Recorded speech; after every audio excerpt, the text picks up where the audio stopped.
Last episode में हमने देखा था हानशन यानरेन के साथ एक कॉन्फ्रेंस में आया था। ये कॉन्फ्रेंस 4 बड़ी फैमिलीज की थी, जो थी Ji family, Lin family, Wang family and Zhu family. Zhu family के बारे में सुनकर हानशन थोड़ा परेशान हो गया था, क्योंकि लो डेमन वर्ल्ड में उसने जू फैमिली के एक मेंबर को मारा था। हानशन यानरेन के साथ घूम रहा था, लेकिन तभी वहाँ पर जी क्विंग आ जाती है, जो असल में यानरेन की कज़न थी एंड वो यानरेन के सामने अपने बॉयफ्रेंड के बारे में शो ऑफ कर रही थी। थोड़ी देर तक शो ऑफ करने के बाद वो वहाँ से चली जाती है। इधर उसके जाने के बाद हानशन यानरेन से पूछता है, क्या जू फैमिली का बॉयफ्रेंड होना बहुत ही गर्व की बात है? तो इस पर यानरेन कहती है, ऐसा कुछ नहीं है, लेकिन वो बंदा स्टेज पर जाकर इनसाइड शेयर कर रहा है, ऐसे में वो कोई नॉर्मल इंसान तो नहीं होगा, इसलिए वो अपने बॉयफ्रेंड का इतना ज़्यादा शो ऑफ कर रही थी। ये सुनकर हानशन हंसते हुए कहता है, अगर ऐसी ही बात है तो मेरे हिसाब से तुम्हें जाकर स्टेज पर इनसाइड शेयर करनी चाहिए। पर ये सुनकर यानरेन सीरियस हो जाती है। वो कहती है, जब मेरे फादर यंग थे तब वो हर बार स्टेज पर जाकर अपने इनसाइड शेयर करते थे, लेकिन मेरे अंदर उनके टैलेंट का टी भी नहीं आया है। मैं बहुत ही ज़्यादा एवरेज हूँ, ऐसे में मैं स्टेज पर जाने के लिए क्वालिफाई नहीं हूँ। यानरेन को निराश होता देख हानशन उसे मोटिवेट करता है, जिसके बाद वो दोनों थोड़ी मस्ती करते हैं एंड जाकर अपनी सीट्स पर बैठ जाते हैं। यानरेन उसे बताती है कि जू फैमिली के लोग हमेशा खुद को बहुत ज़्यादा सुपीरियर समझते हैं, इसलिए वो बहुत ज़्यादा एरोगेंट हैं। तो हानशन पूछता है, आखिर ऐसा क्यों है? इस पर यानरेन उसे बताती है, चारों फैमिली एक ही लिनेज से आई हैं, पर जू फैमिली मेन लिनेज से बिलोंग करती है, इस वजह से उनके पास सबसे पावरफुल क्वी प्रैक्टिस टेक्निक है। इस वजह से वो लोग काफ़ी ज़्यादा घमंडी हैं। तो हानशन पूछता है, आखिर वो क्वी प्रैक्टिस टेक्निक कौन सी है? इधर जू यांग अपना भाषण देना जारी रखता है। उसका ये भाषण काफ़ी देर तक चलता है। इधर यानरेन हानशन को बताती है, उसको ही प्रैक्टिस मेथड को कोल्डनेस मंत्रा कहा जाता है।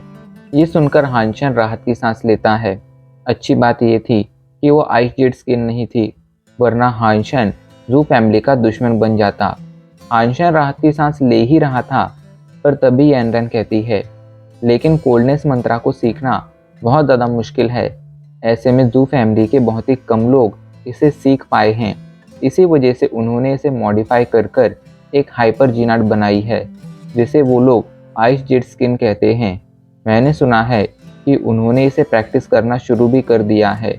यहाँ तक कि जू फैमिली के बहुत सारे वंशजों ने भी इसे ही प्रैक्टिस किया है। ये सुनकर हानशन की टेंशन बढ़ जाती है। कुछ घंटों बाद फाइनली सभी का इनसाइड शेयर करना खत्म हो चुका था। तभी हमें लिन फैंग को दिखाया जाता है, जो कॉन्फ्रेंस हॉल में घूम रहा था। तभी उसके पास जू यांग आता है, जिसके साथ जी क्विंग थी। जू यांग कहता है, लिन फैंग, क्यों ना तुम हमारे साथ बैठो, हम आपस में बैठकर काफ़ी सारी बातें कर सकते हैं एंड इनसाइड भी शेयर कर सकते हैं। हमारे साथ वहाँ पर जीली भी है। लेकिन ये सुनकर लिन फैंग कहता है, सॉरी, वो एक्चुअली मुझे अपना एक पुराना दोस्त यहाँ पर दिखा है, इस वजह से मुझे जाकर उससे बातें करनी है। अगर मौका मिला तो मैं तुम लोगों से मिलने भी ज़रूर आऊँगा। ये सुनकर जू यांग को बुरा लगता है। वो जानना चाहता था कि आखिर वो कौन सा इंसान है जिससे लिन फैंग मिलने जा रहा है। इधर लिन फैंग उन दोनों को इग्नोर करते हुए वहाँ से हानशन के पास आ जाता है एंड कहता है, काफ़ी दिन हो गए तुमसे मिले। ये सुनकर हानशन भी मुस्कुराने लगता है, जिसके बाद वो कहता है, मैंने तुम्हारी इनसाइड सुनी थी, सच में तुमने काफ़ी अच्छे से उस मंत्रा को समझा है। तो इस पर लिन फैंग भी मुस्कुराने लगता है एंड कहता है, मुझे नहीं लगा था कि तुम यहाँ पर आओगे। वो दोनों बातें कर ही रहे थे, तभी एक लड़की आकर कहती है, लिटिल फैंग, क्या ये लड़का तुम्हारा दोस्त है? उसे देखकर लिन फैंग थोड़ा परेशान हो गया था, लेकिन फिर वो कहता है, हाँ आंट, ये लड़का मेरा दोस्त है। ये सुनकर वो लड़की हानशन और यानरेन से कहती है, मेरा नाम लिन वेई है, मैं लिन फैंग की आंट हूँ, तुम लोग मुझे लिन वेई कह सकते हो। ये सुनकर हानशन और यानरेन दोनों मुस्कुराने लगते हैं। एंड मुस्कुराते हुए कहते हैं, आपसे मिलकर बहुत खुशी हुई। उन दोनों को इतना अजीब बिहेव करता देख लिनफेंग थोड़ा सोच में पड़ गया था। इधर ये लोग बातें कर ही रहे थे, तभी वहां पर जुयांग आ जाता है, जो कहता है, मुझे ही नहीं लगा था कि तुम लोग पहले से खुद को जानते होगे। इधर जुयांग को वहां पर देखकर ये लोग सोच में पड़ गए थे कि आखिर ये यहाँ पर क्यों आया है। जुयांग कहता है, लिनफेंग, तुम लोग क्वी प्रैक्टिस मेथड में काफ़ी ज़्यादा एक्सपर्ट हो। हानशेन, तुम लिनफेंग के दोस्त हो, ऐसे में मुझे लगता है कि तुमने भी किसी न किसी क्वी प्रैक्टिस मेथड को सीख रखा होगा। तो क्यों ना हम दोनों एक फाइट करें एंड उसमें देखें कि कौन ज़्यादा बेहतर है। जी क्विंग भी उसका साथ देते हुए कहती है, यहाँ पर बैठकर बातें करना सच में काफ़ी ज़्यादा बोरिंग है। मेरे हिसाब से हानशेन, तुम्हें जुयांग के साथ फाइट ज़रूर करनी चाहिए। इधर ये सुनकर जल्दी से लिनवेई आगे आती है एंड वो कहती है, जुयांग, अगर तुम्हें फाइट करनी है तो आओ मुझसे फाइट करो, आखिर तुम हानशेन को क्यों परेशान कर रहे हो। लिनवेई को अपने लिए स्टैंड लेता देख हानशेन थोड़ा चौंक गया था। वो अकेला नहीं चौंका था, जुयांग और जीक्विंग ये दोनों भी चौंक गए थे। जुयांग बहुत ज़्यादा पावरफुल था, लेकिन लिनवेई के सामने वो कमज़ोर ही था। इस वजह से वो लिनवेई के ऑफ़र को एक्सेप्ट नहीं कर सकता था। ये बात जीक्विंग जानती थी, इसलिए वो जल्दी से आगे आकर कहती है, लिनवेई, ये तो लड़कों की फ़ाइट है, हमें इसमें शामिल नहीं होना चाहिए। हमें बस इसे देखते हुए थोड़ा मज़ा लेना चाहिए। एंड वैसे भी अगर आप इस फाइट को ज्वाइन करेंगी तो कहीं ना कहीं आप इन लड़कों को अपना एडवांटेज लेने का एक चांस दे देंगे। पर ये सुनकर लिनवेई गुस्सा हो जाती है। वो गुस्से से कहती है, आखिर तुम कौन हो और कौन सी फैमिली से हो? तुम बहुत ज़्यादा बदतमीज़ हो। क्या तुम्हें मैंने ये कहा कि तुम मुझे लिनवेई कह सकती हो? मैं लिनफेंग की आंट हूँ, तुम्हारी सीनियर हूँ। ऐसे में तुम्हें मुझे सीनियरिटी के हिसाब से आंट वेईवेई कहना चाहिए। आखिर तुम हो कौन और इतनी ज़्यादा बदतमीज़ क्यों हो? इधर लिनफेई की फटकार सुनकर जी क्विंग का चेहरा फूल गया था। उसे अब बहुत ज़्यादा गुस्सा आने लगा था, क्योंकि सबके सामने उसकी बेइज्जती हो गई थी। वहीं जुयांग जब ये देखता है तो वो डिसाइड करता है कि वो हानशेन को नहीं छोड़ेगा और उसे एक अच्छा सबक सिखाएगा। वहीं हानशेन तभी आगे आ जाता है एंड कहता है, लिनवेई, आपने मेरी साइड ली, उसके लिए थैंक यू। लेकिन कहीं ना कहीं जीक्विंग सही कह रही है, मुझे ही जाकर जुयांग से फाइट करनी चाहिए। ये बात सुनकर लिनफेंग थोड़ा परेशान हो गया था, लेकिन उसे हानशेन पर पूरा भरोसा भी था। हानशेन और जुयांग दोनों ही बैटलफील्ड पर आ जाते हैं।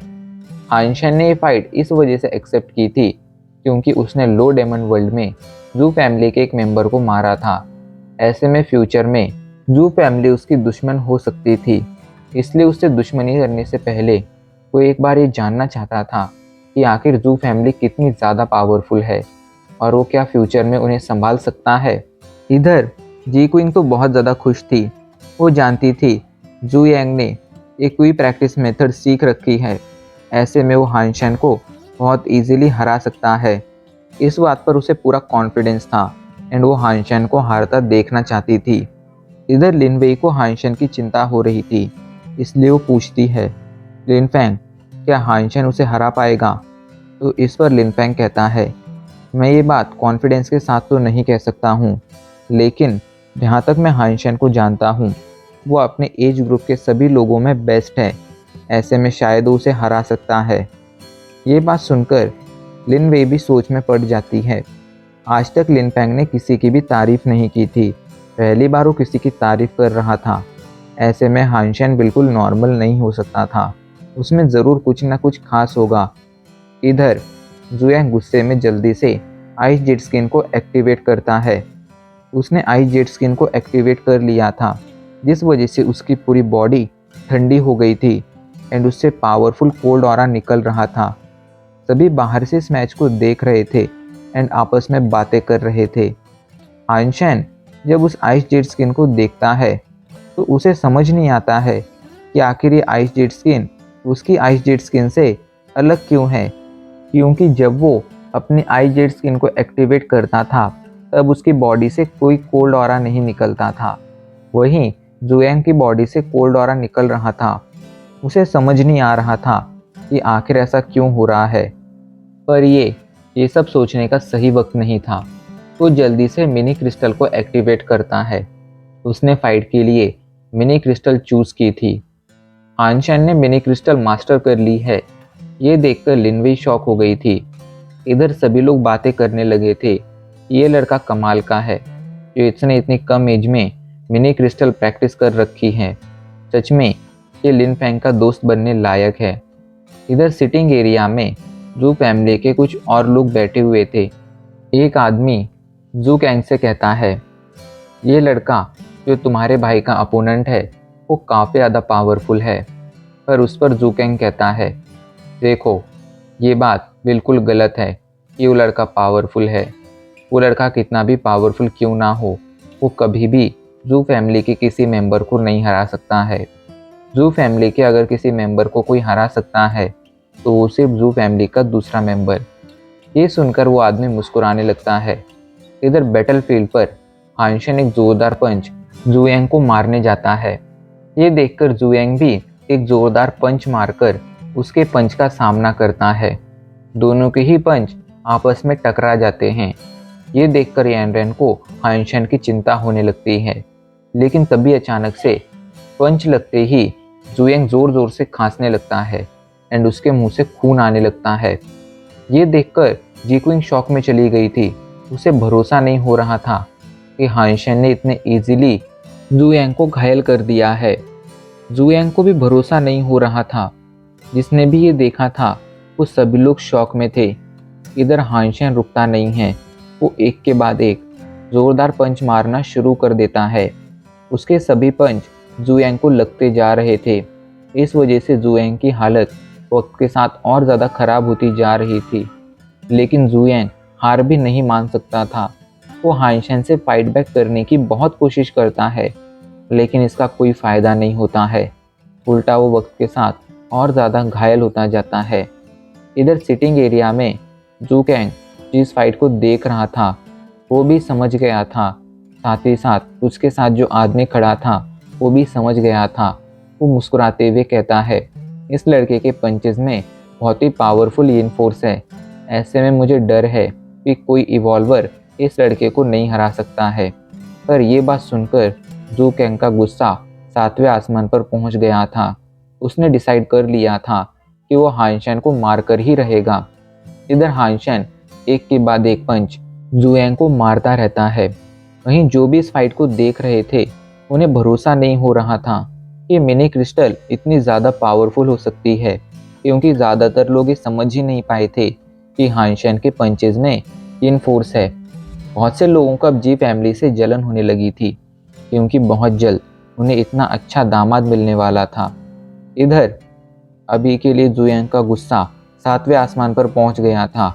वो समझ गया था कि वो हानशन को इस तरह नहीं हरा पाएगा, इसलिए वो जल्दी से एक बीस्ट सोल बाहर बुलाता है, जिस वजह से उसकी पावर बहुत ज़्यादा बढ़ जाती है।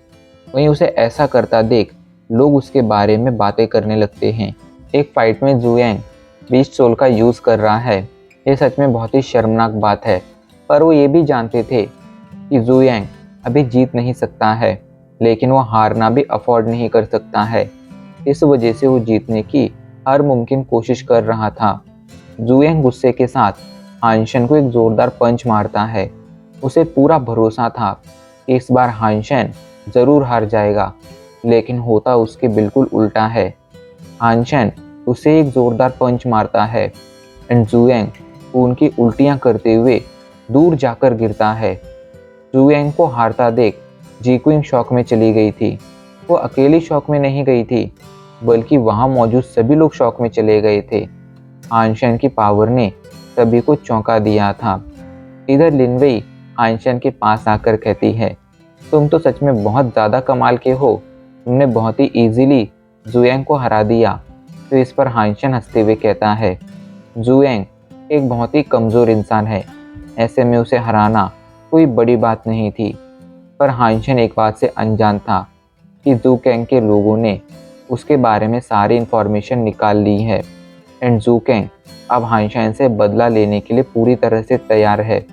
हानशन ने उसके भाई को हर्ट किया था, उसे इंजर्ड किया था, साथ ही साथ हानशन की वजह से आज जू फैमिली की बहुत ज़्यादा बेइज्जती हुई थी। इस वजह से जू कैंग हानशन को किसी भी तरह मारना चाहता था। एंड अब इसी के साथ हमारा एपिसोड आज यहीं पर ख़त्म हो जाता है।